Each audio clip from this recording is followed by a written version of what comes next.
এই যে দেখতে পাচ্ছেন পার্কটা বিশাল বিশাল পার্কের এরিয়া। রাতের কিন্তু গুড়গুড়ে অন্ধকার। এখন প্রায় বাংলাদেশের টাইম 1টা বেজে গেছে। এখানে অবশ্য 10টা বেজে পাচ্ছে, কিন্তু বাংলাদেশ সময় রাত এখন 1টা ধরে। এই সময়টায় আমি হাঁটতেছি পার্কের ভিতরে। তেমন মানুষজন নাই, 2-1 জন মানুষ আছে, এখনো হাঁটতেছে।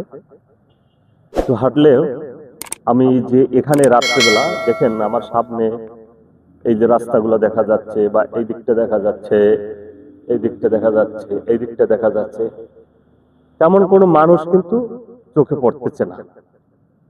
কিন্তু আমাকে কিন্তু কোনো ভয় আকৃষ্ট করতেছে না যে আমি এখানে রাতের বেলা একা একা হাঁটতেছি, কি হয় কি হয় কি হয় না, এই ধরনের ভয় কিন্তু আমার ভিতরে আসতেছে না। মানুষটাই দেখেন রাতের বেলা, দেখেন চারদিকটা।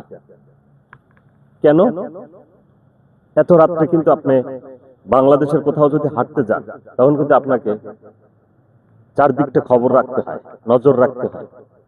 কখন কে আসে, কখন ছিনতাইকারী আসে, কখন বাটপার আসে, কখন কি আসে, আবার কখন কি এসে আপনাকে তুলে নিয়ে যায়।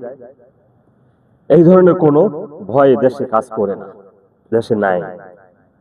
আমরা তো এমন একটা দেশ চাই যেখানে মানুষ সে নিজের মতো করে বাঁচবে, নিজের মতো করে চলবে, নিজের মতো করে হাঁটবে। সেটা রাত হোক, দিন হোক, যখন মনে চায় তখন হোক। সেই দেশটি কখন আমরা পাব? আপনারা বলতে পারেন, অথবা চিন্তা করে দেখেন, এরকম একটা রাষ্ট্র যদি আপনার হয়, তাহলে কি আপনার জন্য ভালো হবে না মন্দ হবে? এই রাষ্ট্র গঠন করতে হলে ভালো মানুষ দরকার। নিজের বিবেককে জাগ্রত করে ভালো মানুষকে পছন্দ করে, খারাপ মানুষকে পছন্দ করিয়েন না, খারাপ মানুষের সঙ্গ দিয়েন না। তাহলেই আপনি ভালো মানুষে যেখানেই থাকুক তাকেই আপনি পছন্দ করেন, তারই সঙ্গ দেন, তারই সাথী হন, তাকেই নেতা বানান। অন্যথায় আপনি ভালো রাষ্ট্র পাবেন না, যতই চেষ্টা করেন। পরিশেষে একটা কথা বলি,